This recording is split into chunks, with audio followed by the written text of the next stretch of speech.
is, for me, especially my personality as a coach, is you never, ever mess with a guy's contract. Let them get it taken care of, have their back. I've got his back on those type of things. He's got to get all that stuff settled.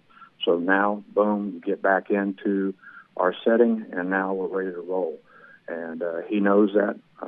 I think the world of him.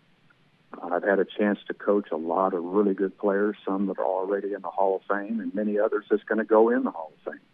And he's going to have a legitimate chance, staying healthy, to be one of those guys later on that we'll all talk about.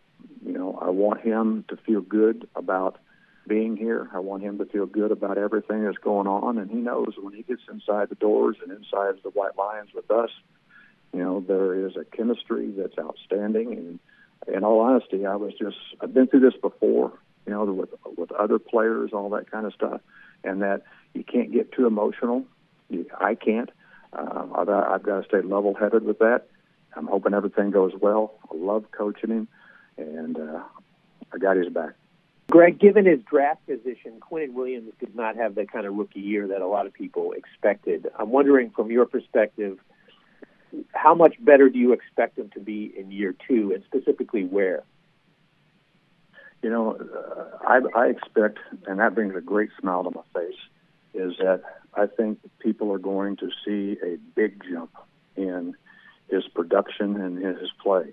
One of the things that I think people, and, you know, we didn't put it out there publicly that much, is that how hard he had to work to come back from that severe ankle sprain, high ankle sprain that he had.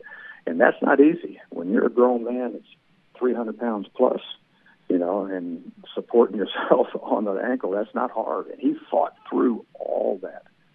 The other thing with Quentin is, you know, he's so young still, is that he really only had one full season of getting a lot of playing time at Alabama before he came here, and then got hurt, but then fought through all those things. He's a sharp young man. He's a proud young man, and he's had a very, very good off season on how he's training and what he's doing to get better. I can't wait to get back with him. You know, and he calls me Uncle Gregg all the time because our last names are Williams. So he brings a smile to my face all the time, too. I can't wait until we get a chance to get on the grass and practice in training camp. I did say that I've never had this much meeting time, you know, individual meeting time with players as we do now, because you had to separate those days and those times in the off season, you know, with your field time. So we missed the field time, but we'll catch that up.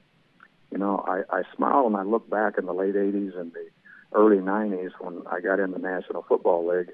We had one 3-day minicamp is all we had. We didn't have an off-season program. They did all their lifting and conditioning on their own. And you had one 3-day minicamp, Friday, Saturday, and a Sunday. And that was it. Then you came to training camp and you got ready to go. So I've been through this before, understand this before, and I couldn't be more proud of the players, the defensive players, and their coaches on what they got done.